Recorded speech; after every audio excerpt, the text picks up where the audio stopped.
abriendo esta jornada de primavera de la Escuela de Doctorado de la Universidad de Toulouse. En primer lugar, quiero agradecer a la escuela, aquí está su director, Joaquín Pacheco, y el secretario de la escuela, José Luis Cuesta, que es además profesor de esta facultad, la organización de esta jornada, y muy especialmente dar las gracias a Víctor Ruggeri por acompañarnos desde tan lejos, desde Argentina, desde el Hospital de Pediatría Graham, que nos va a ilustrar con todo su conocimiento y experiencia. Brevemente, decir que nuestra sociedad del bienestar se basa en la educación. De la educación depende uno de los principios clave, que es la igualdad de oportunidades y también la libertad de elección. Esto es básico para nuestro desarrollo, pero más allá, en la parte más alta, en el doctorado, de este doctorado depende nuestro desarrollo socioeconómico futuro, la investigación, la transferencia de conocimiento, la innovación en este mundo tan complicado, globalizado y competitivo. En este sentido, la Escuela de Doctorado, a través de la formación transversal, contribuye a completar las características y las capacidades en el ámbito de la investigación, que van más allá del conocimiento teórico, científico, clásico, y alcanzan pues una serie de parámetros transversales, como el propio nombre indica en la formación, transversales básicos que se requieren, y así lo especifica el Real Decreto 99 de 2011 de doctorado. Además, estas jornadas contribuyen también a cerrar el ciclo de lo que es el desarrollo de una investigación científica, de lo que es el método científico. Y más allá, también fundamental y básico, eso lo tenemos todos claro, nos sirven para que nuestros alumnos adquieran un compromiso ético que también es básico para este desarrollo social y para el futuro. En este sentido, pues desde la universidad se trabaja en cumplir también estos requisitos éticos y morales, por ejemplo, la contratación de investigadores jóvenes, lo que la Unión Europea llama R1, y recientemente nos acaban de conceder el sello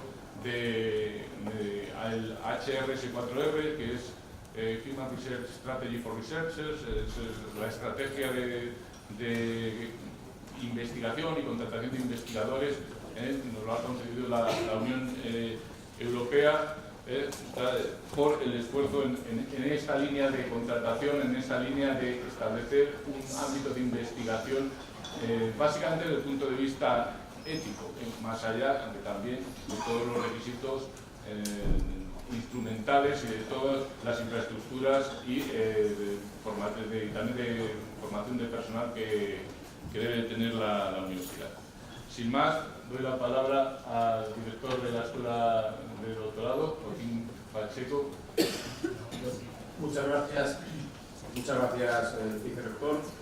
En primer lugar, y antes de todo, y por encima de todo, dar las gracias al doctor Víctor Ruggeri por haber tenido la creencia de venir aquí a estas jornadas. Desde luego, él ha venido de muy lejos, no ha venido de aquí al lado, ha venido del otro lado del charco, de un país hermano, y desde luego agradecemos su esfuerzo, sobre todo, además del esfuerzo, por la relevancia que tiene. Si ahora empezáramos a leer el currículum de Víctor, pues acabarían las jornadas porque se acabaría el tiempo. Desde luego es un privilegio y un honor que esté con nosotros. Sí, muchísimas gracias. También dar las gracias al Vicerrectorado de Investigación por el apoyo que está dando permanentemente a todas las actividades que se hace desde la Escuela de Doctorado, y también dar las gracias a la Facultad de Educación por haber sido por ser anfitriona de este acto tan emotivo en este entorno tan acogedor como es este salón de actos de esta facultad. Y nada, comentar, como bien ha dicho el vicerrector, esta universidad tenemos el privilegio de ser una universidad donde se investiga y se investiga bien, a pesar de tener unos medios modestos. Y nada, animar a los estudiantes para que sigáis en esta línea, ¿de acuerdo? Y nada más, yo creo que lo breve, si breve, pues no es tan malo. Y le doy la palabra al secretario de la escuela. Bueno, buenos días. Nada, me sumo a la bienvenida también y al agradecimiento desde la Escuela de Doctorado por contar con Víctor Ruggeri, excelente amigo que también ha compartido otras jornadas de trabajo previamente con nosotros y también excelente profesional. Nos va a hablar, y no es una casualidad que hayamos hecho esta jornada de primavera aquí en la Facultad de Educación, sobre neurociencia y educación, algo tan relacionado con nuestro ámbito, y por eso queríamos que estuviera en la cuna, ¿no?, de la formación en educación aquí en Burgos, en la Facultad de Educación. Él es médico por la Universidad de Buenos Aires, neurólogo. La especialización la hizo en la Universidad de Lovaina, en Bélgica. En el Hospital Garrahan de Neurología de Buenos Aires desempeña actualmente el cargo de asesor médico ejecutivo. Nos va a hablar de cómo las neurociencias nos ayudan a entender mejor los procesos de aprendizaje y la educación, y cómo de manera específica algunos indicadores tempranos nos ayudan a predecir y a interpretar, sobre todo a comprender más los trastornos del desarrollo. Ha ocupado a lo largo de su vida profesional distintos puestos de gestión en el mismo Hospital de Neurología infantil Garrahan de Buenos Aires, el puesto de jefe de servicio de neurología. Impulsó en Argentina una iniciativa importante hace unos años, no sé exactamente, la creación de la Asociación Argentina de Profesionales del Autismo, que desde sus inicios contó con más de 800 socios profesionales de distintos ámbitos. Ha presidido la Sociedad Argentina de Neurología Infantil y también la Academia Iberoamericana de Neurología Pediátrica, donde actualmente sigue colaborando como miembro de la Junta Directiva. Ha recibido también diferentes premios por las contribuciones científicas. Muchas de ellas las vais a poder consultar en forma de artículos, en revistas de impacto o en publicaciones en formato de libro. Colabora con distintas universidades. Para nosotros es un honor que hoy esté en Burgos, pero colabora en distintos máster y diplomados en universidades de Perú, por ejemplo en España también con la de Sevilla, en Brasil, en Argentina. Bueno, pues su papel es bastante reconocido y tenemos el privilegio de poder contar hoy y mañana también con sus aportaciones. Muchas gracias por haber venido y le cedemos la palabra. Gracias.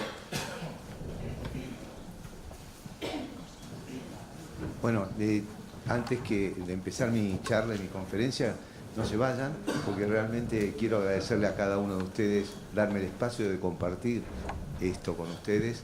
Para mí es un orgullo estar aquí en la Universidad de Burgos. Realmente lo digo, es un orgullo para mí, y realmente ver este auditorio lleno de gente joven, lleno de gente con ganas de trabajar, con ganas de aprender, es el futuro. Y creo que Burgos se está movilizando muchísimo en ese aspecto. Sé que Burgos es una ciudad amigable para los ancianos, es una ciudad amigable para gente con discapacidades o con capacidades diferentes, con lo cual para mí es muy importante estar en esta ciudad. Es una hermosa ciudad, por otra parte, en donde tengo gente amiga como José Luis y gente que tengo afecto como quienes están aquí a mi izquierda, y quiero decirles que todo mi currículum no va a servir para nada si la charla es aburrida. Así que espero que la charla esté a la altura al menos de algunas de las cosas que han dicho sobre mí.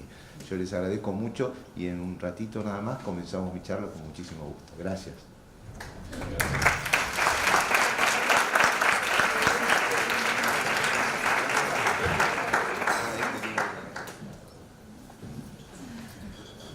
Hola. ¿Estamos bien así? Tú te vas a quedar incómodo. No, yo voy a... Tienes un lugar ahí. Ahí siempre hay un lugar para José Luis. Gracias. Bueno, yo no sé si hacia aquí hay una luz demasiado fuerte o se ve. ¿Se ve bien? Porque yo soy muy inquieto cuando doy mi charla, y como no he tomado Ritalina hoy, metilfenidato, ¿no? Que es para mejorar la concentración y disminuir la inquietud. Entonces eso me pone muy inquieto. Pero bueno, un poco agradecer, y ya lo he agradecido a la Universidad de Burgos, obviamente a la Facultad de Educación, y realmente, evidentemente que es una facultad con mucha ebullición. Así que los felicito y felicito a todos.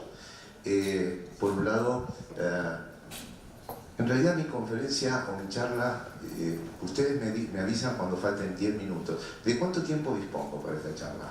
Esto es importante. Una hora, listo. Entonces, a la media hora, si me pueden avisar, para saber que estoy más o menos en la mitad. Bueno, en realidad lo que voy a hablar es de cómo se estudia, funciona y aprende el cerebro. Esta va a ser un poco la idea. Vamos a ver cuánto podemos lograr en esta charla. Vamos a abordar una hoja de ruta en la cual tendremos definiciones, historia, cómo se estudia el cerebro, cómo aprende el cerebro, y si pudiéramos llegar a terapias a la medida sería bárbaro. Si no llegamos, va a estar bueno porque me van a invitar el año que viene, seguramente. Pero entonces vamos a seguir con la primera parte de esto.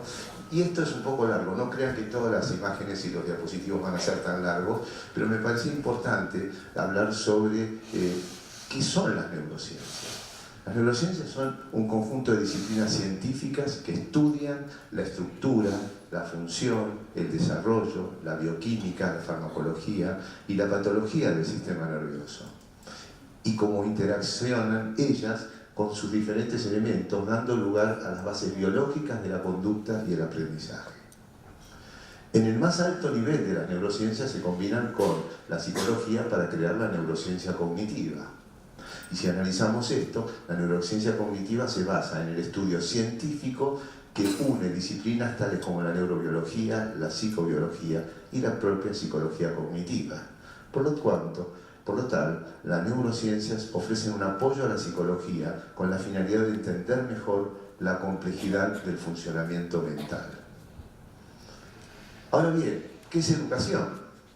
Muchos de ustedes, y la mayoría lo saben obviamente, viene del latín educere, sacar, extraer o educare, formar, instruir. Es un proceso multidireccional mediante el cual se transmiten conocimientos, valores, costumbres y formas de actuar. Fíjense cuánto toma la educación. La educación no solo se produce a través de la palabra, obviamente, sino que también está presente en todas nuestras acciones, sentimientos y actitudes. Es un proceso de vinculación y concientización cultural, moral y conductual. Por eso es un proceso de socialización formal de los individuos de una sociedad. ¿Y qué es aprender? Aprender es desarrollar una serie de habilidades, destrezas y actitudes a fin de adquirir y solucionar otros procesos evolutivos para el mejoramiento. Si uno la define, hay muchas definiciones, podríamos definir que aprender es adquirir el conocimiento de algo que por medio del estudio o de la experiencia, o sea, adquirir el conocimiento a través del estudio o de la experiencia. Algunos conceptos que son erróneos y que a veces se equivocan en lo social, y es que la naturaleza y la cultura, la educación y la evolución están en esferas opuestas. Justamente es un concepto erróneo. Otro concepto erróneo es que hay un límite para aprender. Otro concepto es que al nacer nuestro cerebro está totalmente formado. Otro es que usamos solo un mínimo de nuestras neuronas en la vida cotidiana. Y si tomamos un ejemplo, podemos decir que si alguien está tamborilleando los dedos en este momento, probablemente esté usando un área motora específica, pero mientras tanto podemos estar leyendo, podemos estar pensando y hasta escribiendo con la otra mano. Con lo cual, ¿cuántas áreas y neuronas estamos trabajando en un mismo momento? Y no es solamente un mínimo de nuestro cerebro el que está funcionando. Con respecto a la educación, nuestro cerebro pesa 1400 gramos aproximadamente en la vida adulta y tiene 100.000 millones de neuronas. Tiene áreas de desarrollo más temprano y otras tardías. Temprano es el hipocampo y el cerebro. El cerebro es una máquina de aprender desde que comienza en el desarrollo intrauterino. Esto es interesante, a mí me encanta el término este de que es una máquina de aprender. Incluye aprendizaje cognitivo, aprendizaje social, aprendizaje cultural, aprendizaje motor. Y si nosotros pensamos y justamente en lo cultural, vamos a ver cómo constantemente nuestra cultura está en desarrollo. Y esto es aprendizaje cotidiano, ¿no es cierto? El cerebro viene genéticamente preparado para aprender. Y este es otro elemento interesante. Hoy se reconocen una gran cantidad, por ejemplo, de genes relacionados al desarrollo y al aprendizaje cognitivo y social. Algunos los nombraremos más adelante. El cerebro aprende sin darse cuenta. Y esto es implícitamente, pero además a través del aprendizaje mediado por la enseñanza. Por eso también educandos y educadores tienen una relación diádica. Y muchas veces los que fracasamos somos los educadores para ese aprendizaje. Hay déficits genéticos y ambientales, y hoy tenemos que reconocer también que antes se pensaba que era solo la naturaleza. Hoy sabemos que los defectos o trastornos ambientales completan trastornos para desarrollo del neurodesarrollo.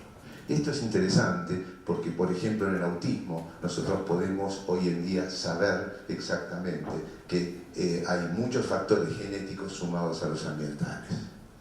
Vamos a hacer un poco de historia respecto de la neurología y un poco de la neurociencia. Y entonces podríamos decir que los egipcios, a 3000 años antes de Cristo, ya decían que las lesiones en la cabeza estaban relacionadas con pérdidas del lenguaje.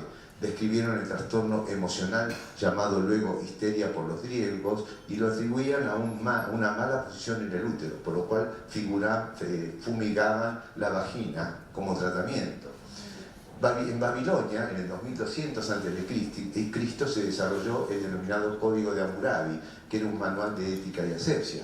En el 1500 aproximadamente se reconoce el cerebro como la localización de las funciones mentales. Fíjense, 1500 a.C. En el siglo V, Hipócrates dice cosas muy interesantes. Dice, el cerebro es el asiento de las emociones. Imaginen ustedes que estaba poniendo el cerebro en el centro de la mente. Él, ¿por qué no imaginó que el estómago o el corazón? Él dijo, el cerebro es el centro, el asiento de las emociones. Lesiones de un lado de la cabeza a menudo producían parálisis del lado contralateral del cuerpo. Cuando el cerebro se enferma puede volvernos locos o delirantes, aterrorizados o insomnes, angustiados o incoherentes, refiriéndose de esta manera a los trastornos mentales o psiquiátricos. Estamos hablando del siglo V a.C. Herófilo, en el 300 a.C., consideraba el cerebro como la sede de la inteligencia, los sentimientos, la locura, los sueños y las sensaciones. En el siglo VII, ya después de Cristo, los incas hacían trepanaciones de cráneo y usaban la chicha y la coca como, como anestésicos para poder hacerlo. Y en el Renacimiento ya nace el pensamiento anatómico a través de Andreas Vesalius, con De Humanis Corpore Fabrica, seguramente todos lo conocen, donde dan las bases de la neuroanatomía y relacionándose los órganos de los sentidos, el oído y el ojo. Los musulmanes, por ejemplo, a nivel de la mente, ¿les interesa esta parte? Me cuentan, me dicen, pero para llevarlo con una línea de pensamiento. Los musulmanes contaban con espacios para dementes en el siglo 800 después de Cristo. Mientras que los árabes consideraban que los dementes tenían una gracia divina. Esto era así, pero en Occidente se los consideraban endemoniados. Interesante, ¿no es cierto? El primer manicomio existió en Londres en 1546. Y fíjense qué hacían, por ejemplo, esta es una pintura de Breger el Viejo, que le está extrayendo la piedra de la locura a una persona y la están operando. Entonces, esto sigue como historia, y la historia sigue con el microscopio, y el microscopio en el siglo XVII, la anatomía microscópica, sale la teoría celular, y el genio del español, de Santiago Ramón y Cajal, que demuestra que el sistema nervioso está compuesto por células, y aquí ya cambia la historia del cerebro. Ahí, junto a Camilo Golgi, hacen trabajo sobre la estructura del sistema nervioso. Otro que no ganó premio Nobel, como fue Cajal, fue de Robertis, porque de Robertis, que es un argentino, o fue un argentino, describió lo que son las sinapsis. Y hoy en día sabemos que muchos trastornos del neurodesarrollo están producidos por los trastornos en la sinaptogénesis, o sea, en la unión de la sinapsis. En la actualidad, a partir de los años 60, la química, la biología, la informática, la neuroradiología, la neurofisiología, la genética, los neuropsicólogos, los especialistas en estudio de comportamiento y aprendizaje humano y su relación con el desarrollo y funcionamiento cerebral permitieron el nacimiento y la solidez de las neurociencias. Como ven, toda esta línea llega a los años 60, que se fue profundizando muchísimo más. ¿Y cómo se estudia el cerebro? Obviamente que uno puede pensar al estudiar el cerebro, hacer una tomografía computada. En realidad, las investigaciones de estudio del cerebro tienen que ver con la observación social y conductual en animales y personas por psicólogos, especialistas en neurobiología, etc. Análisis de relación con estudios neuroradiológicos, neurofisiológicos, funcionales y anatómicos. Observación, porque todos piensan que el cerebro se va a estudiar solo desde la anatomía, o desde la neuroradiología, o de la neurofisiología. No, también la observación conductual. Y esto es importante hacerlo en bebés, hacerlo en niños y hacerlo en adultos sanos, para después extrapolar y analizar en adultos, en niños o en bebés con trastornos del neurodesarrollo o trastornos psiquiátricos o enfermos. Hay distintas técnicas y métodos para el estudio del cerebro. Podemos hacer estudios eléctricos, como el electroencefalograma, que nos permite captar la actividad eléctrica cortical, detectar epilepsia, algunos de mayor definición, como la magnetoencefalografía, o algunos como los potenciales evocados relacionados a eventos, que son técnicas que detectan una actividad eléctrica puntual en un momento determinado frente a un estímulo que puede ser de alegría, de tristeza, etc. y estudiarlos en personas con desarrollo típico o atípico. La estimulación magnética transcranial, que puede estimular o inhibir áreas del cerebro y ver las respuestas que tenemos frente a ese tipo de estimulación. Imágenes, como la tomografía computada del cerebro, que probablemente sea la más antigua de todas estas, la angiotomografía para ver los vasos cerebrales, o la resonancia magnética. Y dentro de esto, las neurociencias se han valido mucho en los últimos años de la resonancia magnética funcional, que es la que permite estudiar áreas funcionales del cerebro, y allí tiene mucha importancia los ingenieros, la biología, etc. Entonces estudiamos áreas del cerebro frente a emociones que vemos y se activan algunas áreas, o frente a actividades matemáticas, físicas, y vemos cómo se activan diversas áreas. Y finalmente, diversos estudios como la tomografía por emisión de positrones, que es muy interesante porque lo que activa, obviamente, no se activa, pero se ven áreas de funcionamiento en forma, digamos, vital. Se marca la sangre con la glucosa, con un elemento, y eso me permite ver áreas activas. Por ejemplo, aquí, si yo estuviera leyendo algo, tendría muy activa el área occipital. Esto es funcional, y esto también es funcional, pero es de metabolismo cerebral. Son dos elementos distintos. Ahora, ¿cómo aprende el cerebro? Obviamente que sería espectacular si nosotros podríamos comprar una neurona, e ir comprando neuronas e ir aprendiendo. Pero ahí diríamos que esto sería muy injusto, porque serían más inteligentes los que son ricos. Y yo les diría la inversa, que también en esta sociedad pasa lo mismo sin comprar neuronas, porque quienes tienen desventajas sociales, ambientales, desnutrición, etc., no pueden comprar neuronas, pero van a tener menos neurotransmisión, menos sinapsis, menos desarrollo cerebral. Así que esto, que es una broma, en realidad juega mucho en nuestra vida cotidiana y en nuestra sociedad actual. Entonces vamos a hablar del aprendizaje cognitivo y el aprendizaje social.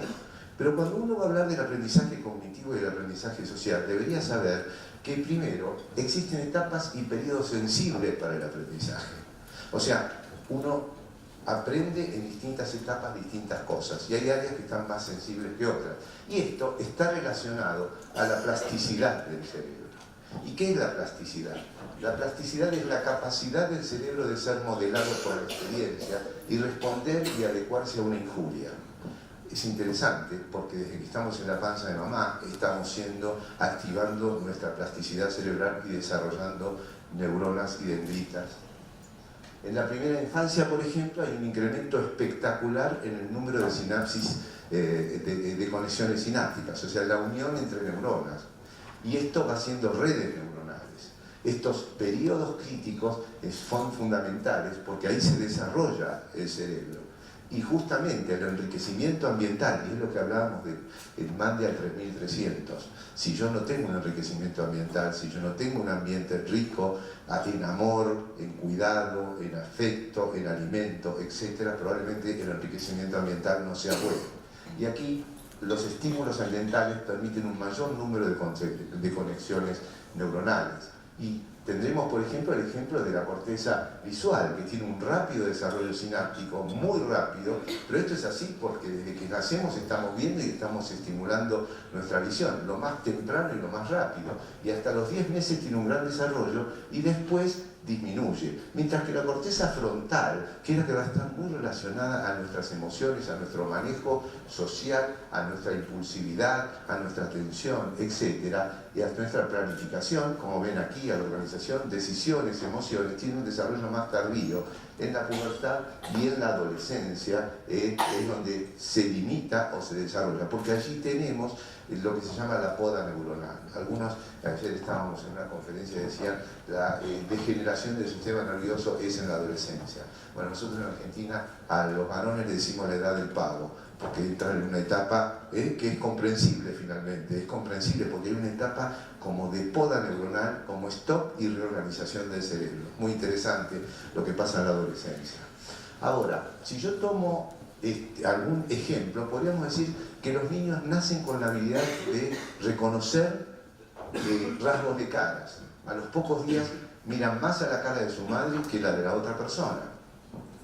Este reconocimiento depende de estructuras subcorticales, colículo superior, por ejemplo, y a partir de los 2 meses se desarrollan las áreas occipitales y temporales para el reconocimiento de caras. Fíjense qué interesante y qué temprano que ya estamos reconociendo lo que es más importante para nuestra supervivencia, en definitiva. Por eso es importante el apego temprano de la madre con el chico. A los 6 meses, los niños son capaces de diferenciar rasgos de caras, incluso diferencias entre caras de monos. O sea, ¿qué quiero decir? Ponen a 3 monos y pueden diferenciar a uno de otro tempranamente a los 6 meses.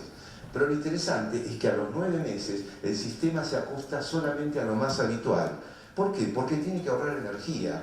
Entonces se ajusta a lo necesario y ya no reconoce rasgos de caras de monos. Empieza a reconocer la discriminación de caras humanas. Porque si no sería imposible que estuviéramos reconociendo todas las cosas. Pero lo mismo pasa con discriminaciones de letras o palabras.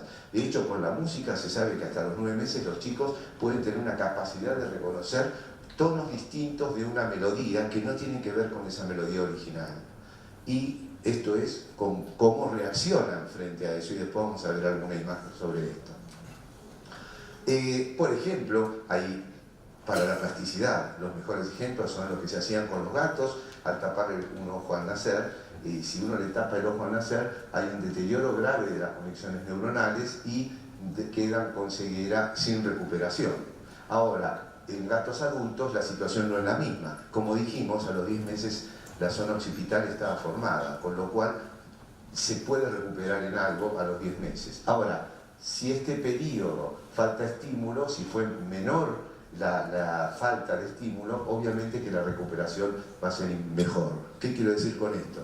Plasticidad del cerebro y estímulo temprano, lo ambiental. Fíjense qué interesante esto en bebés, si es que funciona. Sí. Miren este bebé, y vamos a ver a los 10 días y a las 6 semanas. A los 10 días, esta niña está mirando. Esto no es mío, está tomado de un grupo de estudio. Fíjense, ¿ustedes qué dirían? ¿Qué va a mirar? ¿Aquí o aquí? ¿Derecha o izquierda? Derecha, perfecto. Vamos a ver dónde mira. Muy bien, miró a la derecha. Esto es a los 10 días, ¿de acuerdo? Ahora vamos a hacer otra muestra.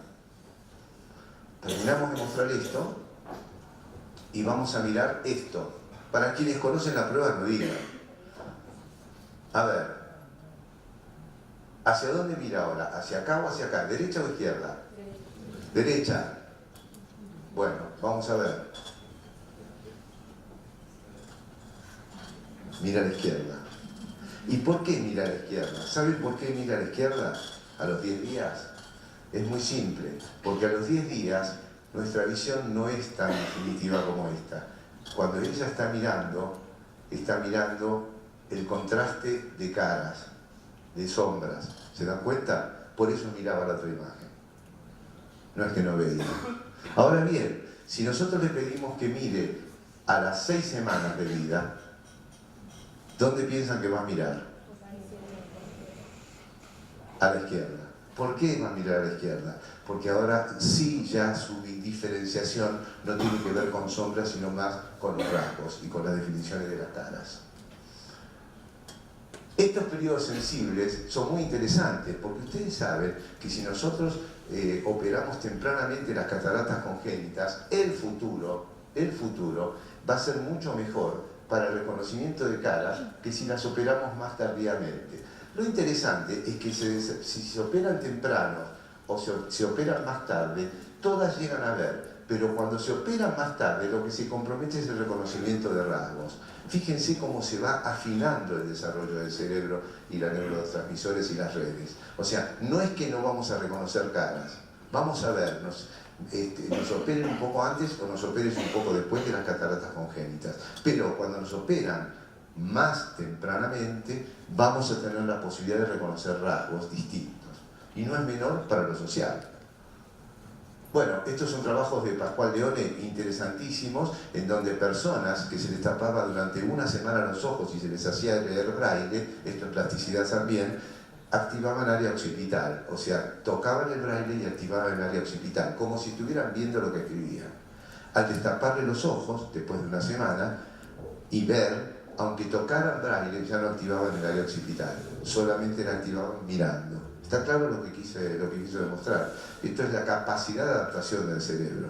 Un trabajo muy triste es el de Salato, de una persona ciega congénita que leía braille y al leer braille estimulaba el área occipital. Tuvo la mala suerte de tener un accidente cerebrovascular en donde dejó lesiones occipitales, con lo cual esta persona era ciega, pero además no tenía área occipital ahora. Entonces ya no pudo leer más braille tampoco, porque a pesar de que leía y tocaba y tenía la capacidad cognitiva para hacerlo, no tenía la capacidad visual. ¿Está bien? Esto obviamente que muchos de ustedes lo conocerán, y es qué es lo que pasa con la deprivación. Estas son imágenes de chicos cuando cayó Ceausescu. ¿Recuerdan el dictador? Bueno, esto lo que se encontraron con niños que estaban privados socialmente, actitudes autoestimulatorias, aburrimiento, retardos, etc.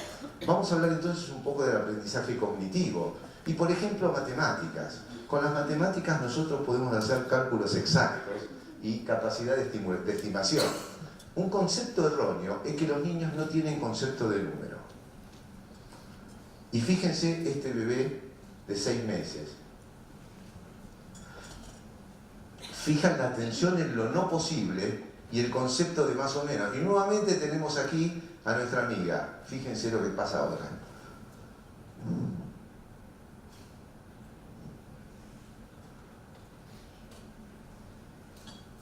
Ahora vamos a ver, y ven 2 de nuevo. ¿Y qué pasa con ella? No puede entender que haya 2. Este concepto de no erróneo, se dan cuenta, es muy temprano, o sea que las matemáticas, muy tempranamente, para las matemáticas estamos preparados para eso. Y bueno, cuando uno habla de las matemáticas, habla de la corteza parietal, uno tiene la noción de espacio y cantidad, tiene la representación del lugar donde están las cosas, la representación espacial y la magnitud de las cosas, y la representación del número en línea de izquierda a derecha. Y allí tenemos, por ejemplo, el hemisferio izquierdo, dice acá, no se ve bien, está en rojo, y en amarillo el hemisferio derecho. El izquierdo es el lógico, el analítico, el dominante en el lenguaje, el preciso, el de la memoria, la multiplicación y el relacionado al lenguaje, mientras que el derecho está relacionado con lo intuitivo, lo creativo, lo emocional, lo subjetivo. No identifica números escritos, pero sabe que 6 es menos que 8, y lo representa en números, por ejemplo, o en una representación en números, y permite hacer estimaciones. Entonces, esto es la capacidad de la matemática y la capacidad espacial. La actividad de comparar números mayores y menores, y acá viene la relación con la investigación. Estas cosas que uno está diciendo es que porque están comprobadas a través de estudios neurofisiológicos o neuroradiológicos, como decíamos antes, de imágenes funcionales. Y entonces vamos a ver cómo el lóbulo parietal derecho inferior se va a activar menos que el izquierdo cuando hay una actividad de comparar números mayores de menores. Pero cuando uno multiplica va a haber más activación del lóbulo parietal izquierdo inferior. Por otra parte, como decíamos, como hay una relación del izquierdo con el lenguaje, la multiplicación, el cálculo de multiplicación se hace en general más rápido en el idioma original. Y las estimaciones se hacen habitualmente activando las dos áreas, la del lenguaje y la del lóbulo parietal inferior. Los cálculos de memoria están relacionados al sistema verbal, mientras que la aproximación a cantidades está en ambos hemisferios. O sea, cómo el cerebro trabaja como una máquina compartida y muchas veces ahorra energía y hace trabajar un área y no otra, y finalmente hay áreas para una cosa y áreas para otra, pero están funcionando constantemente. ¿Y qué pasa si yo tengo una alteración en mi capacidad de cálculo? Bueno, tenemos la discalculia, por eso vamos viendo un poquito la alteración. Falta de sentido innato del número, no desarrollan capacidad de cálculo aritmético, problemas en contar el cambio, cálculo de tiempo, asociado a dislexia. Muchas veces hay asociación de discalculia con trastornos, vamos a ver de lo que es la dislexia, y en general miren cómo se conforma la cosa genética, porque hay formas familiares de discalculia. ¿Hay alguien aquí que tenga un familiar con discalculia? ¿O que ahora que escuchan esto dicen, ah, tal puede tener discalculia? Muy bien. Bueno, fíjense, esto es un trastorno y son como los cálculos matemáticos, es como si fuera chino para mí, yo no entiendo nada. Pero esta es la realidad de lo que sucede con estas personas, porque no tienen la capacidad de hacerlo abstracto muchas veces para el cálculo. Y esto no quiere decir que no sean inteligentes, son dos cosas distintas. El lenguaje. Tenemos componentes como los sonidos, los fonemas y el vocabulario. Si nosotros analizamos el desarrollo, a los 12 meses tenemos sonidos de palabras. A los 2 años aproximadamente habrá 50 palabras, 2 frases de 2 palabras. A los 5 años tendremos 5.000 palabras y a los 6 años ya tenemos la misma conversación que un joven. Lo que vamos a cambiar a los 6 años son los temas. Pero tenemos una capacidad de conversación muy rica y ustedes lo verán con hijos o primos o sobrinos que están hablando con ustedes y van a hablar muy bien de sus intereses, obviamente. Ahora, también tendremos la clasificación de sonidos y los recién nacidos distinguen sonidos del habla. Esto también es muy importante. Fíjense que un recién nacido japonés va a reconocer la R y la L. Habitualmente los japoneses no reconocen la R y la L, pero no la reconocen congénitamente. No la reconocen porque en su formación, en su educación, su lengua no usa la R y la L. Un japonés que nace en Estados Unidos o en España va a reconocer la R y la L cuando hable español, no si sigue hablando japonés en España, obviamente. O sea, esto tiene que ver con el desarrollo de cómo clasificamos los sonidos. Distinguen los sonidos del habla. El lenguaje, por lo tanto, no es innato, es innata la capacidad de aprender a hablar. Y fíjense que los bebés se orientan al habla materna y aprenden sin esfuerzo, rápidamente. Los bebés de 3 meses, dormidos, escuchan hablar a la madre y activan áreas del lenguaje. Nuevamente, estos trabajos de Bleak y Lamberts son muy interesantes porque se activan con el chico durmiendo y activan las áreas. Se hicieron estudios en donde se veía que el chico durmiendo escuchaba hablar a la madre y activaba esas áreas. Lo interesante también es que el balbuceo existe antes del lenguaje. Y fíjense esta imagen de este niño que está en una familia de sordos y que él en realidad lo que está haciendo es un balbuceo siguiendo la prosodia, como si estuviera hablando. O sea, los bebés sordos balbucean con las manos. Nosotros balbuceamos previamente antes de comenzar su lenguaje. Este chico, este trabajo de Laura Petito y colaboradores es muy interesante porque fíjense, es conmovedor ver a este chico cómo balbucea con sus padres sordos, con su familia sorda. Estamos desarrollando el lenguaje previo al lenguaje oral y estamos balbuceando lo que serían las vocalizaciones que nosotros vemos, pero ellos lo harían simplemente con las manos, porque lo que están viendo son las manos moverse con lenguaje de señas. Aprender y recordar. Memoria episódica, sucesos y episodios determinados de nuestra vida. O sea, cuando uno habla de aprender y recordar, tiene que hablar de la memoria. Y cuando uno habla de la memoria, Tenemos la memoria episódica, sucesos y episodios determinados de nuestra vida, primer día de clase, último cumpleaños. Esto es la memoria episódica. Tenemos la memoria semántica, nombres, fechas, números, sucesos. Tenemos la memoria procedimental, aquella en la cual aprendemos destrezas, como abrocharse la corbata, por ejemplo. Esto puede ser también tomado con torpeza, porque si yo tengo la capacidad, pero tengo torpeza en mis manos, probablemente no tenga capacidad para abrocharme la corbata. Pero es una destreza que aprendemos, como andar en bicicleta. Y se procesan en áreas del cerebro por separado. Y después tenemos una forma implícita de memoria. Esta forma implícita de memoria es fundamental. Es la forma de la cual es de memoria condicionada, que no somos conscientes. Por ejemplo, cuando nos hizo mal una comida, al oler simplemente esa comida, ya nos sentimos mal. Y fíjense qué importante que es, porque esa comida, esto está relacionado con nuestra vida, con la vida en definitiva, porque esto me está alertando, ojo, si vos comes esto te puedes morir. O sea, esta memoria implícita activa el cerebelo especialmente y está relacionado con la supervivencia. Y justamente a los 3 meses ya tenemos esto relacionado con el llanto de los chicos. Hay un tango en nuestro país que se llama, que dice: el que no llora no mama, el que no llora no come, no mama. Y bueno, esto está relacionado con la vida. 3 meses llora para ver a la madre, por ejemplo, que es la que le va a dar de comer. Y hay lesiones en el cerebro del aprendizaje procedimental, destreza, como por ejemplo andar en bicicleta, y que difiere del aprendizaje de hechos o recuerdos. Y esto también es muy interesante, porque fíjense que una lesión en el hipocampo, por una encefalitis herpética, la persona puede no recordar lo sucedido hace 5 minutos, pero si yo y es un pianista y lo pongo a tocar el piano, va a recordar cualquier melodía que ya venía tocando previamente.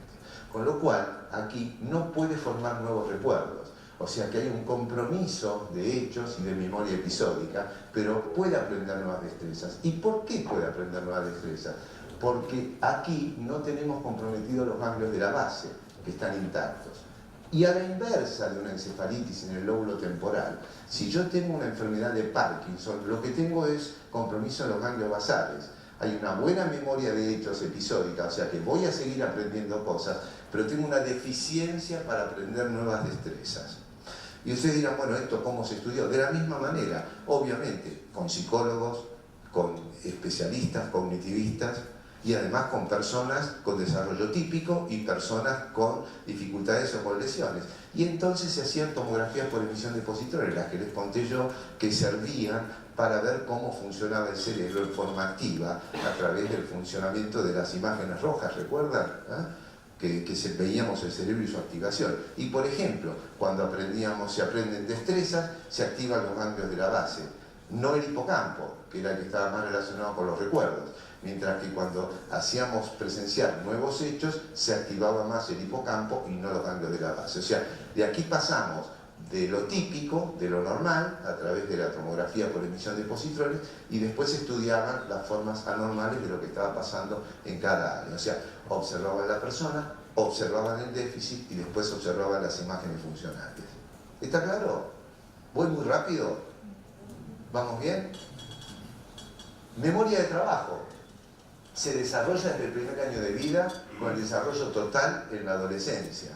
Esta memoria de trabajo es como si fuera la información online. Sin memoria de trabajo no haríamos cálculos mentales, no marcaríamos números telefónicos, no podríamos mantener conversaciones. Y lo interesante es que permite hacer 2 cosas al mismo tiempo. Eso lo hacen mejor las mujeres que los hombres. Es interesante. Las mujeres hacen más cosas al mismo tiempo que los hombres.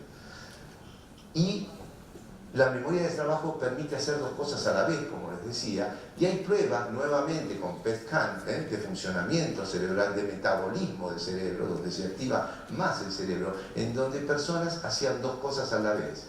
Y al hacerlas al mismo tiempo se activaba la corteza prefrontal. ¿Estamos de acuerdo? Cuando la hacían por separado no se activaba esa corteza. Tengamos en cuenta entonces que un niño que no termina las tareas puede estar relacionado a compromiso en su atención o por problema de su memoria de trabajo. Esta corteza prefrontal es muy interesante y es muy importante porque cuidado, porque siempre vamos a decir no termina las tareas porque no entendió o porque tiene un trastorno de atención. A lo mejor lo que tiene es un trastorno en su memoria de trabajo, que está muy relacionado a los trastornos de atención, pero no es exactamente la misma situación. Recuerdos del futuro, memoria prospectiva.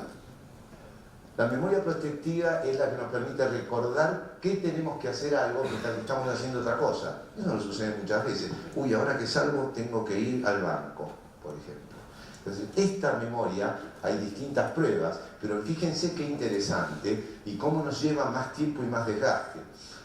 Había un grupo, este trabajo de Burgess, colaboradores en Londres, se pedía a un grupo de personas que miraran en una pantalla dos números, uno a cada lado, y pulsaran A cuando era el mayores de la izquierda y pulsaran B cuando eran mayores de la derecha. Esto lo hacían en una velocidad.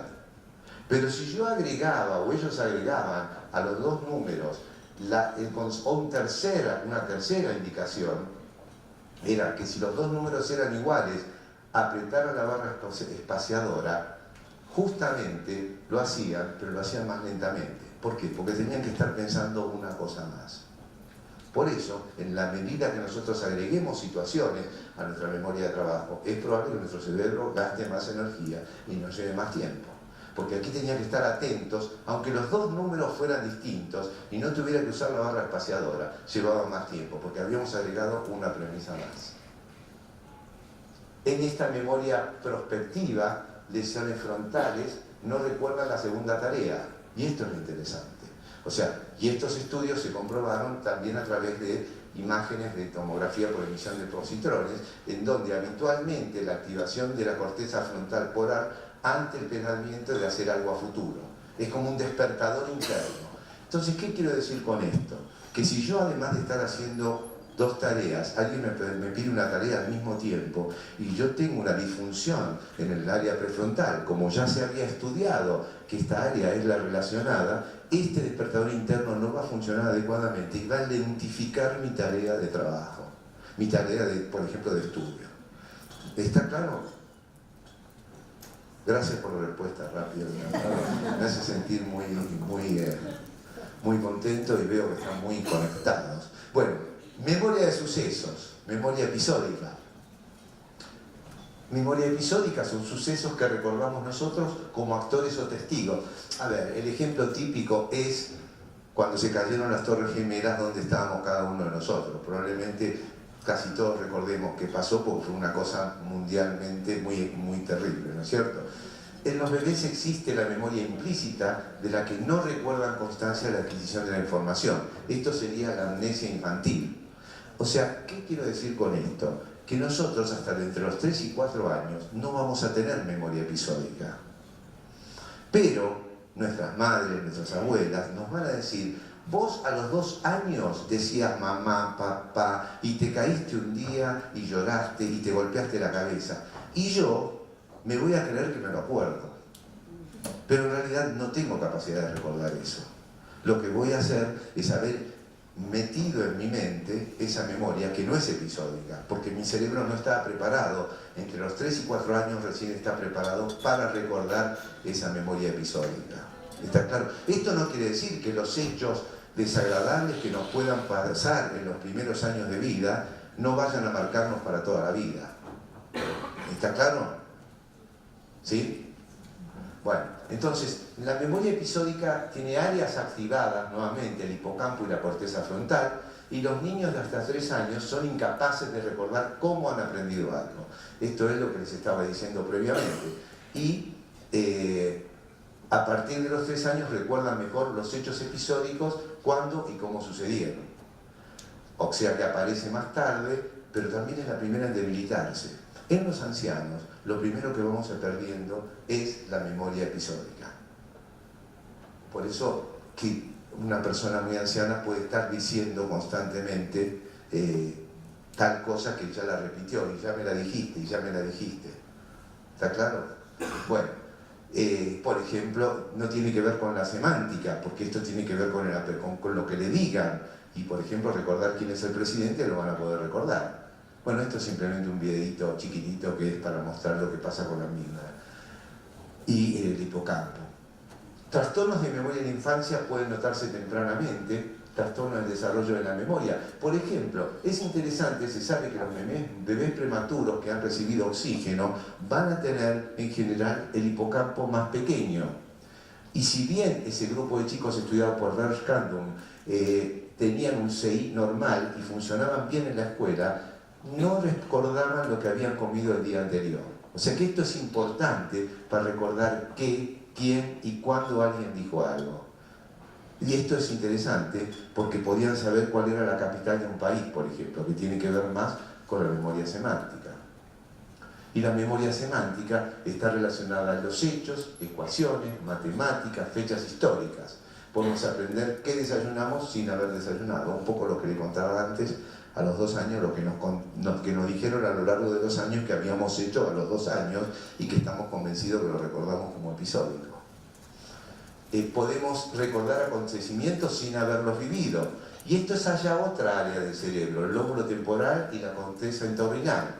O sea, como ven, distintas áreas del cerebro juegan papeles importantes. Esto no quiere decir que sean, digamos, elementos o lugares individuales y que si yo saco ese pedacito, no, pero ese es el pedacito que está activando un área determinada y que es fundamental para el desarrollo. De hecho, hay redes que nos permiten después no solo recordar, sino actuar en consecuencia. Por eso es muy importante, una persona con una lesión en el hipocampo aprende lo que le dicen y enseñan, cita fechas, pero no lo sucedido en el pasado. Y esto es importante para el maestro, porque los niños pueden ser más hábiles en una u otra memoria y no por eso estar menos interesados. Entonces el hipocampo tendrá que ver con la memoria episódica y el lóbulo temporal y el corteza entorrinal tendrá que ver con la memoria semántica. Pensemos esto, estamos en una facultad de educación y es muy importante tener en cuenta estos aspectos. La impulsividad, que está relacionada con la atención. Y aquí está relacionada íntegramente a los procesos de selección. ¿Y qué es la selectividad? ¿Cuánto tiempo estoy? Ya estoy en media hora. Ah, gracias, no me avisaron. No, díganme media hora, yo soy muy rígido. Bueno, entonces, a ver, la selectividad se refiere a los procesos que modulan la respuesta a una constelación de estímulos específicos, dando prioridad a un estímulo. Obviamente que es fundamental identificar y seleccionar, porque ahí voy a sacar lo útil de lo inútil. Y a lo mejor yo elijo, a Ruggeri no lo escucho más y me pongo a dormir.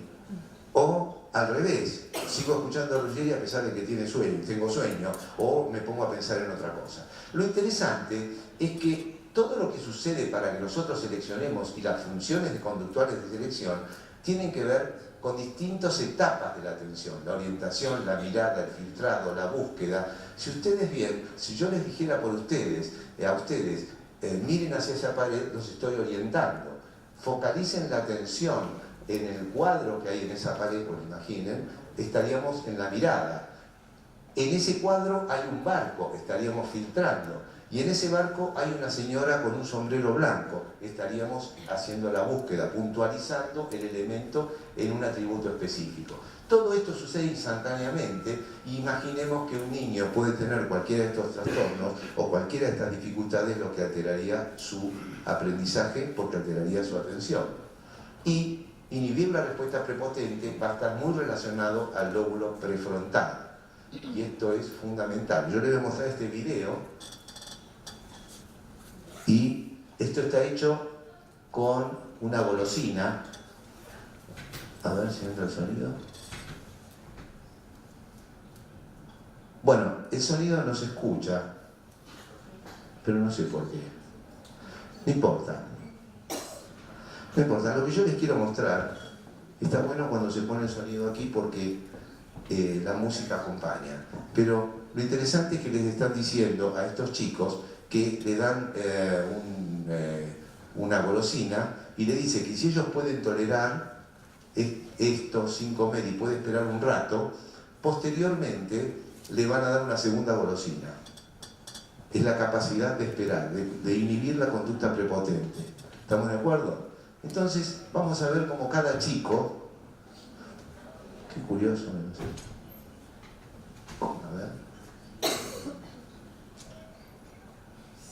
Bueno, se escucha acá, pero no sale el sonido de aquí. No debe estar activado el sonido, no importa. Lo que me importa es que vean esto. Fíjense cómo estos dos hermanitos, ella no puede tolerar y se lo come. El otro mira y le está diciendo, mirá, si te estás comiendo eso no te van a traer el segundo. ¿Conocen esta prueba? Sí. Si la conocen, las paso. O hay alguien que no la conozca. Entonces no pueden tolerar.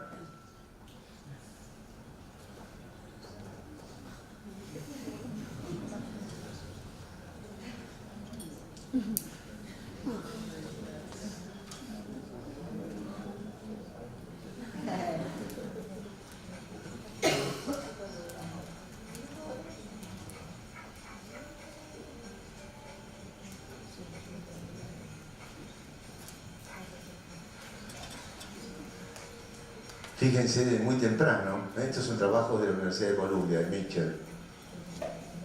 Ella no toleró.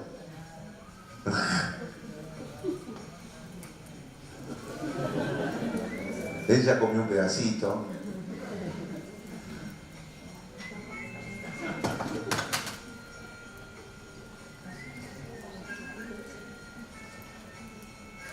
Esta es la mejor imagen.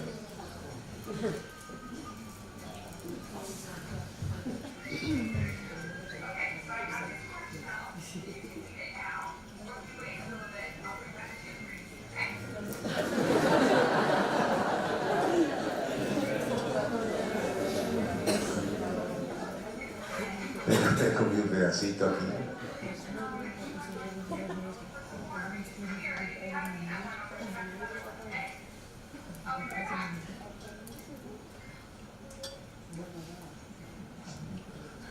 Ya no le queda nada.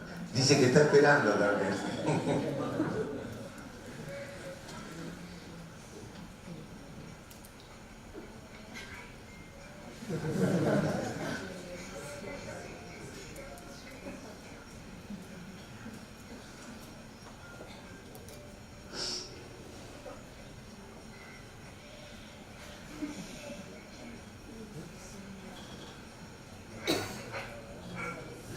Ella ni siquiera puede esperar y sale.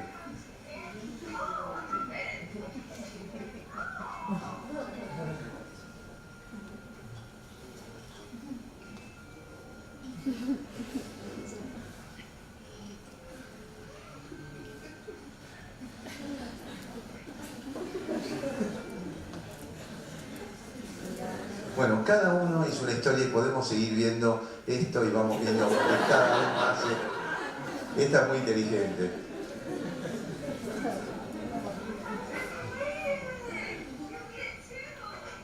Ahí está.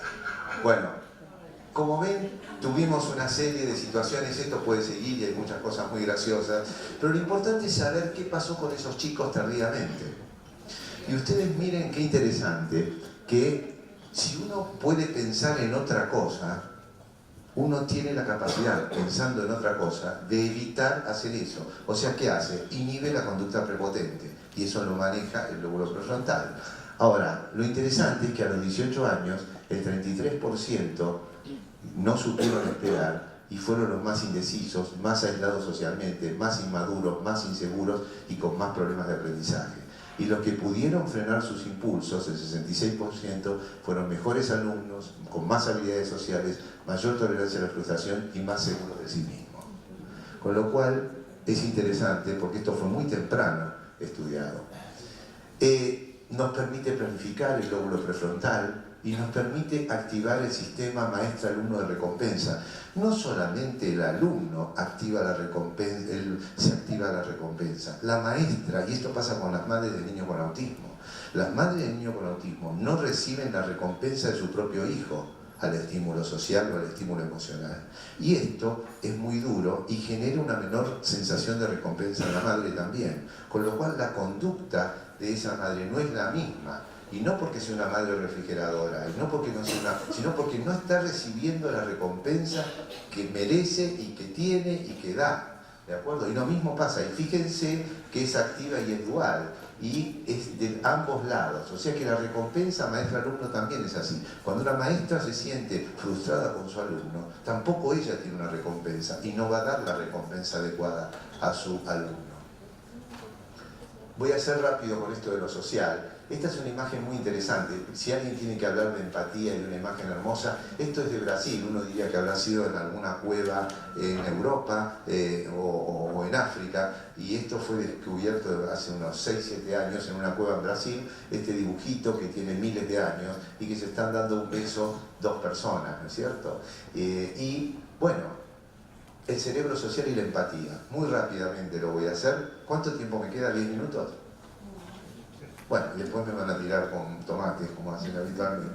Bueno, entonces, es la base de nuestra cognición social. ¿De acuerdo?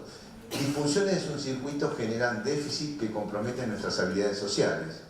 Y dichas disfunciones pueden ser el resultado de la interacción de bases genéticas y factores ambientales. Pero esto tiene que ver, lo que estábamos hablando antes, con la recompensa. El recién nacido activa el sistema de recompensa con la dopamina, no solamente acá, cuando nace, un bebé cuando nace se lo pone en el vientre, en el pecho de la mamá y deja de llorar, se lo pone en el pecho de la mamá y se tranquiliza, se lo pone en la amamantar y se tranquiliza. ¿Y qué recibe? Recompensa, y esta recompensa está relacionada con la mirada a los ojos. Y nosotros venimos preparados para la recompensa. Fíjense que la única manera que nosotros tenemos de tomar la teta de mamá es mirando los ojos de mamá. Porque nosotros ponemos al bebé así y él está mirando los ojos. ¿Y por dónde se expresan las emociones? Por los ojos. O sea, como se dice habitualmente, los ojos son el espejo del alma o la expresión del alma. Los ojos expresan nuestras emociones. Si yo tengo un niño que lo estoy amamantando, por eso cuando me dicen podemos amamantar, ahora está de moda que pueden amamantar en cualquier lado, yo entiendo que se puede amamantar en cualquier lado y que hay el derecho de amamantar en cualquier lado, pero yo les aseguro que amamantar tranquilos en un ambiente apacible y si es posible con un poco de música va a ser mejor para la mamá y para el chico, porque va a bajar el estrés. Y además el chico está mirando la emoción y está relacionando, está segregando hormona dopaminérgica y esto está generando bienestar y saciedad. Y entonces uno está tomando la teta y automáticamente ese chico no solamente está tomando la teta, al succionar abre los ojos y al abrir los ojos mira los ojos de la madre. O sea que el sistema de recompensa social es perfecto. Venimos preparados para la recompensa social. Y lo hacemos mirando los ojos cuando nos estamos sintiendo bien. Por eso es importante esta primera etapa de apego de la madre y de recompensa. Y puede suceder que este sistema de recompensa no funcione bien y fracase en muchos aspectos de esto en el desarrollo de la experiencia social, como se ve en el autismo. Voy a ir rápido con esto porque queda poco tiempo, pero hay conceptos relacionados a la empatía que tienen que ver con la mimetización, con el contagio emocional, la simpatía y la compasión. Y mucha gente piensa que todo esto es lo mismo a empatía. No, esto precede a la empatía, nos permite la empatía. Y esto es probablemente el resultado de la empatía. Justamente, los precursores de la empatía son la mimetización y el contagio emocional. Y son fundamentales para la respuesta empática. ¿Y qué es mimetizar? Mimetizar es la tendencia automática a sincronizar expresiones afectivas, movimientos de otra persona, etc.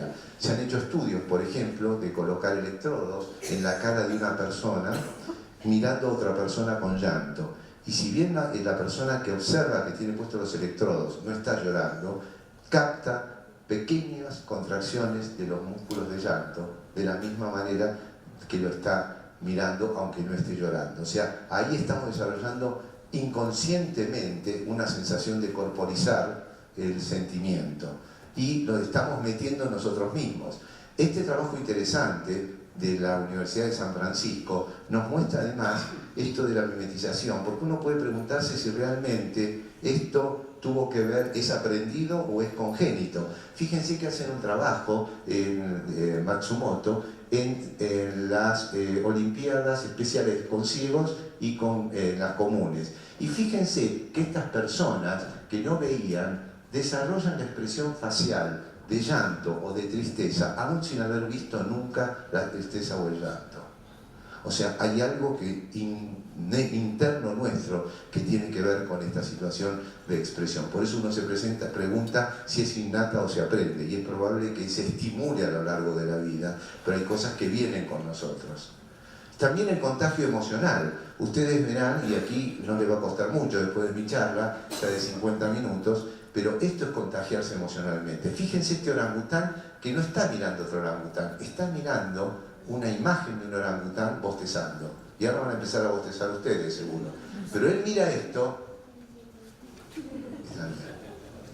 Este contagio emocional también nos lleva a empatizar. Porque estamos haciendo lo mismo que el otro. O sea, necesitamos. Allá hay una bostezada. Ya lo conseguimos. No lo consiguió Michano, lo consiguió el orangután. Bueno, entonces, todo esto nos lleva a un contagio emocional. Y lo que el contagio emocional antes se consideraba empatía primitiva. Entonces, todo esto tiene que ver el concepto de la empatía. Y justamente la empatía es el autoconocimiento y el conocimiento del otro. Algunos dicen la simpatía es lo mismo que la empatía. No, la simpatía podríamos definirla como la empatía cubierta por el afecto. Digamos, uno es simpático en la medida que además tiene el afecto. Le es simpático a alguien porque le tiene afecto, además de ponerse en los zapatos del otro. Yo puedo no conocer a alguien, pero empatizar con alguien, que son cosas distintas a tener simpatía. Y es importante porque cuando uno está empatizando con otro, es que está sintiendo lo adecuado, no está sintiendo lo mismo. Y un ejemplo de esto son los celos. Porque una persona puede estar celosa de mí, pero yo no voy a sentir celos de esa persona. A lo mejor voy a sentir pena o voy a estar ofuscado porque está siendo celoso de mí. ¿Está claro? Estoy sintiendo lo adecuado respecto a esa situación. ¿Está bien? ¿Está claro? ¿Sí? Bueno, entonces tenemos la simpatía y la compasión, sentir con el otro, sentir por el otro. Y ustedes dirán, ¿qué tiene que ver esto con el aprendizaje? Muchísimo, porque también tiene que ver con el aprendizaje. Ahora, fíjense, la compasión y el altruismo, ¿por qué la perdemos? Yo quiero que miren esto. Estos son trabajos del grupo de Tomaselo, muy interesantes. Chico de 18 meses, no aprendió, esto lo ve por primera vez. El señor trata de entrar, no puede entrar. ¿Qué hace el niño?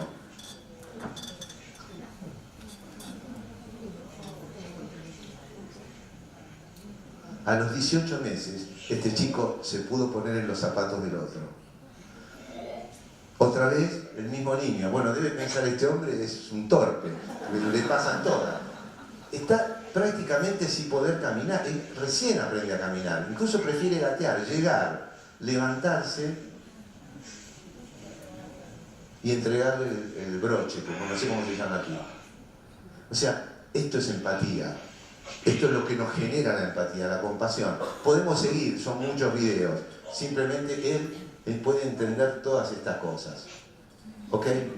Esta es una foto que tomé hace poco de internet y para que vean esta niña, esta me la dio la doctora Herrera, esta niña que ve a esta imagen de Cristo que está transportando la cruz y que le pesa y que intenta hacer.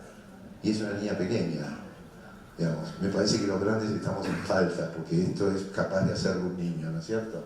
Y aquí tenemos lo que pueden hacer los chimpancés. Este es un trabajo de 1937.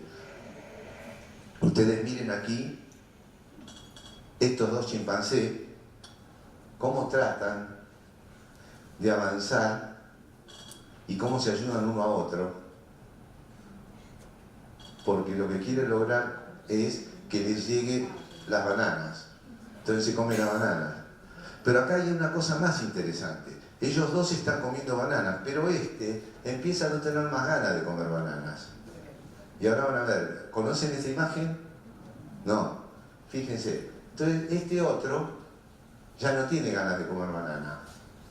Ahora van a ver lo que va a pasar. ¿Ven? Él se quiere ir y este lo toca apenas para que lo siga ayudando. Ahí está. A él no le importa más nada, pero esto también es una forma de ayudarse uno a otro, a pesar de que ya sabe que no tiene ningún interés. Entonces se va para el otro lado. Entonces, y empieza a entender los gestos, lo toca, simplemente lo toca, pum, y va y lo ayuda. Pero ya está interesado en otra cosa, no importa más, pero él entiende el gesto de lo que necesita su compañero.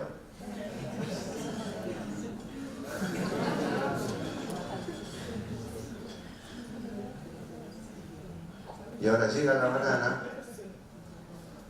y bueno, él agarra una sola, pero la otra se la agarra el de él y el de acá. O sea, tenemos capacidad, incluso los chimpancés tienen capacidades, y esto es de España, así que esto seguramente lo conocen, ese trabajo, de cómo pueden los chicos compartir cosas.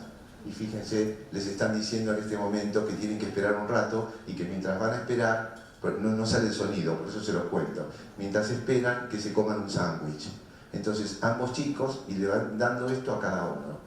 Ustedes fíjense, a cada chico le van expresando, chicos más grandes, chicos más chicos, con distintas características, nenas, varones, varones y nenas, juntos, destapan. ¿Y qué es lo que sucede? Fíjense. Y estos son chiquititos.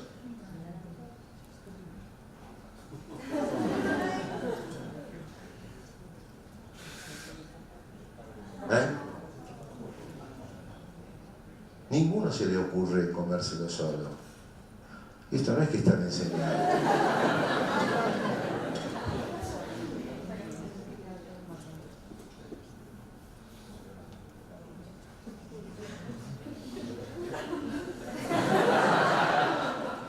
¿Se dan cuenta? Esto es empatía. Y esto lo tienen los chicos. A nosotros somos incapaces de compartir un sándwich muchas veces, ¿no? Bueno, esta parte la voy a pasar porque yo quería mostrarles un poco las áreas de la empatía, y lo que les quería mostrar es que tenemos áreas, tenemos la amígdala, tenemos la ínsula y la corteza cingulada, tenemos el sistema de neuronas espejo con todos sus sistemas, y esto es interesante porque la amígdala es la que nos permite reconocer las emociones, entre otras cosas.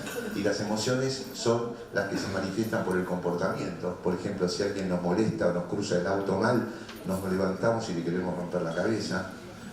Por la respuesta autonómica, cuando tenemos miedo y se nos ponen los pelos autonómicamente, se nos paran los pelos, o los patrones de expresión facial. Y yo lo que les dije en una charla hace un rato es que desde temprano estamos reconociendo los ojos, la mirada.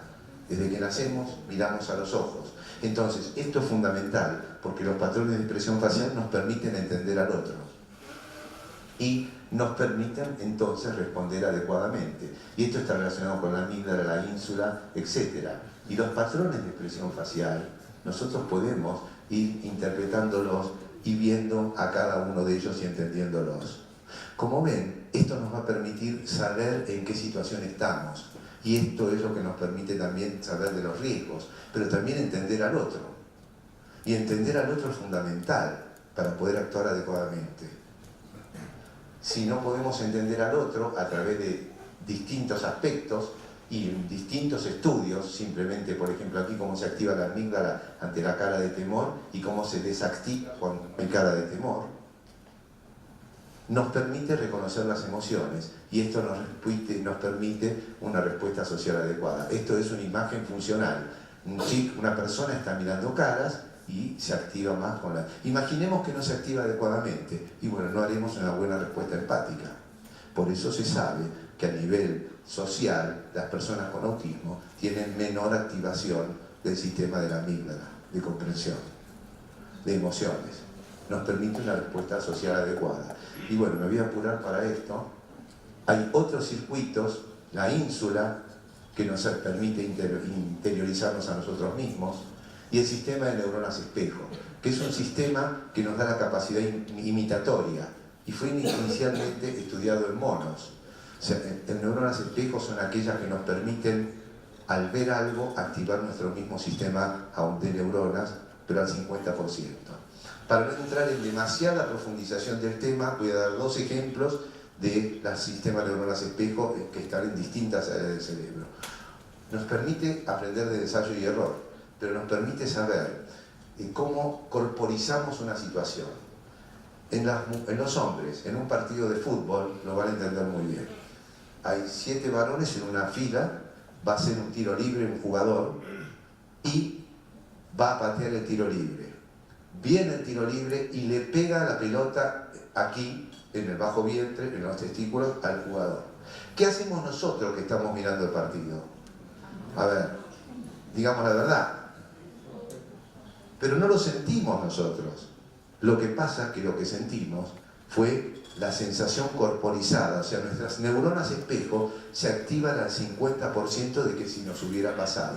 Eso es lo mismo que pasa cuando alguien le pega un cachetazo a otro o cuando alguien toca a otro. Nosotros somos animales de aprendizaje constante y de sentimiento constante. Y cuando vemos dar un beso una persona a otra, ya estamos activando nuestro sistema de afecto. Y cuando hablamos también, y nuestro tono de voz juega también en el aprendizaje. Y todo esto tiene que ver con la empatía. Unas mujeres, lo pongo más a las mujeres, pero nos pasa a los hombres también, estamos mirando una película, o una novela de estas que se llora mucho y que hay traición y que hay maltrato y que esto, ¿y qué pasa? ¿Qué sucede? Lloramos. Pero si nosotros sabemos que es mentira, si es una película, pero igual lloramos. ¿Por qué? Porque estamos corporizando la situación. Estamos metiendo esa historia en nosotros mismos. No estamos mirándola como espectadores. Si no, nos distraemos, miramos otra cosa y se terminó. Estamos metidos en la película, a pesar de que sea mentira. No estoy hablando de la de Schwarzenegger, estoy hablando de las historias de amor y pérdidas. Y fíjense cómo aprendemos. ¿Por qué? Porque las neuronas espejo son las que nos permiten aprender gastando menos energía. El cerebro siempre quiere gastar menos energía. ¿Y cómo aprendió este chimpancé a romper la nuez? Miró a su mamá, agarró, lo puso allí y hizo lo mismo. Esto es aprendizaje a través de neuronas espejo. Jacobini y su equipo fue el que empezó con esto y nosotros aprendemos constantemente de esto. Nosotros tendemos a empatizar siempre, a no desentonar. Los humanos tienden a imitarse unos a otros y tienden a empatizar y a actuar adecuadamente y socialmente. El sistema de neuronas espejo nos permite todo esto y si nosotros podemos entender las emociones, como les decía algo, mirando al otro, por una cara de llanto, y ahí vamos a poder actuar adecuadamente, mucho mejor vamos a funcionar si además de entenderlo, lo sentimos, o sea, activamos nuestro sistema de neuronas espejo, lo corporizamos. O sea que para empatizar necesitamos todo este sistema que está interrelacionado. O sea, nos permite no solo entender, sino sentir. Y esto es finalmente la empatía. Bueno, da para mucho más. Yo diría que una de las 2 cosas que nos generan la falta de empatía, una y de la activación es la lexitimia, no tener palabra para las emociones. Esto pasa mucho y está relacionado con la corteza cingulada posterior, el polo temporal y el área dorsal de la corteza prefrontal. Y esto es, si a alguien le preguntan que defina qué se siente al observar una imagen con alta carga emocional, vamos a ver que hay una menor actividad en la introspección en áreas de la empatía, y estas son las áreas que están comprometidas. O sea, no podemos contar qué se siente. Mientras que las personas con autismo les va a pasar que no van a poder interactuar adecuadamente, y esto lo vemos no porque no tengan absolutamente empatía, sino que hay un grado menor de empatía, hay un coloreado de la empatía. Algunos dicen, las personas con autismo no tienen empatía. Eso no es así, es un coloreado de empatía de grises de mayor a menor. Hay genes relacionados a la empatía, genes relacionados al reconocimiento de emociones, genes relacionados al espectro autista. Como ven, hay de todo. ¿Tengo 5 minutos más o no? ¿Sí? ¿5 minutos? ¿5 minutos? Bueno, les voy a decir, esto lo conoce José Luis, tratamiento a la medida. Y uno dice, bueno, pero hasta ahora hablamos de imágenes nada más. Hablemos un poco de genes, hablemos un poco de modificaciones, de situaciones. Fíjense qué interesante. Esto es un niño con frágil X. Esta es una entidad que se caracteriza por retardo mental y conductas de autismo, o discapacidad intelectual y conductas de autismo. ¿Estamos de acuerdo? Lo que sabemos es que lo que les falta es esta proteína, la FMRP. ¿Y qué hace esta proteína? Esta proteína inhibe a toda esta cascada para que las neuronas puedan desarrollar las dendritas adecuadas, las sinapsis adecuadas. ¿Estamos de acuerdo? O sea, si yo tengo esto, a esto lo tengo frenado y actúan equilibradamente y se desarrollan las neuritas que corresponden, las dendritas que corresponden. Pero si yo no tengo esto, esto no tiene freno. Y no es que faltan dendritas, sobreabundan dendritas. Y si sobreabundan dendritas también funciona mal. Es tan malo tener pocas como tener muchas en la interconexión cerebral. Entonces, ¿qué hicieron? ¿Qué se hizo como estudio? Y esto es para cerrar esta charla. Como estudio, lo que se hizo, un grupo muy interesante, todavía no se pudo lograr en humanos, fue estudiarlo en moscas. Y ustedes dirán, bueno, ¿cómo estudiaron la conducta en moscas? Bueno, no había muchas formas de estudiar a las moscas. Entonces lo que estudiaron fue la técnica de apareamiento de las mosquitas. Entonces hicieron mosquitas frágil X, sin esa proteína, y observaron las mosquitas que no eran frágil X. ¿Me siguen? ¿Y qué observaron? Que las mosquitas hacen un cortejo. Y este cortejo lo desarrollan, y si esta mosquita es receptiva, tienen relaciones. Si no son receptivas, las mosquitas se van. ¿De acuerdo? El mosquito, digamos, el varón se va. Ahora bien, ¿qué sucede?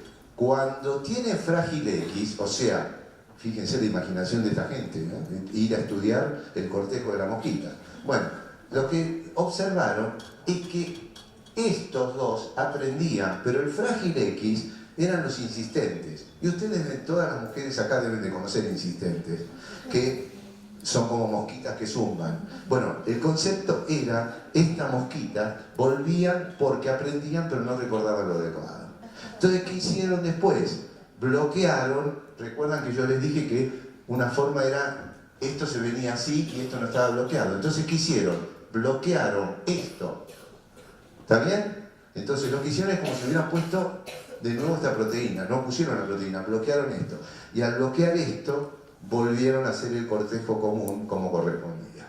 O sea, esto es lo que se imagina y lo que se investiga desde la mosca, que no es lo mismo que el ratón, que no es lo mismo que el mono y que el ser humano. Por eso se tarda tanto en lograr tratamientos adecuados. Entonces, para cerrar, yo creo que hay que trabajar en la empatía porque va a influir en nuestro aprendizaje cognitivo y social. Si comprendemos y sentimos al otro, seguramente tendremos una mejor educación. Educar con el ejemplo lleva implícita la empatía, que seguramente mejorará nuestra sociedad y nos permitirá vivir en un mundo donde todas las personas estén un poco mejor. Pensemos en el otro y en sus dificultades. Pensemos que hay gente que nace sin capacidad empática y muchos de ellos manejan nuestra sociedad. Y esto es muy importante. Con el ejemplo podremos enseñarles o al menos ir generando el cambio. Es fundamental trabajar en el mejoramiento de nuestra empatía con nuestros alumnos, en especial en los que detectamos que son diferentes. Ser empáticos como docentes o como terapeutas. Tener en cuenta la plasticidad cerebral, que es lo que hablamos muy tempranamente. Comenzar a trabajar tempranamente en los aspectos de la empatía. En nuestros niños desde recién nacidos tenemos que ser empáticos y fomentar la empatía. Hemos analizado el rol de las neurociencias en el aprendizaje cognitivo y social, hemos puntualizado aspectos de cómo aprende el cerebro, hemos jerarquizado el aprendizaje social, con el rojo me disculpan. Hay mucho que aprender, la formación de los docentes juega un rol fundamental, por eso felicito a esta cátedra o esta facultad de educación en estar interesándose en estos temas. Un desafío pendiente, dice aquí, de las neurociencias sigue siendo cómo enseñar, porque estamos entendiendo mucho de cómo aprender, por eso quería hablar de la empatía en ese aspecto, y por eso es lo que tenemos mucho que aprender. La empatía también va a jugar un rol fundamental en la enseñanza. Yo creo que en nuestra sociedad, y no solamente en nuestra sociedad, en el aprendizaje, en la docencia, etc., parece que el mundo está generando una anestesia a los problemas de los demás. Y esto es un tema que yo sé que mucha gente en Burgos trabaja para lograr eso, y por eso hoy cuando empezaba esta charla les decía que Burgos era una ciudad amigable en muchos aspectos. Y creo que esta charla quería cerrarla con esto porque en el mundo está pasando esto sin ninguna duda. Así que les agradezco mucho la atención y disculpen si me he pasado mucho tiempo. Gracias.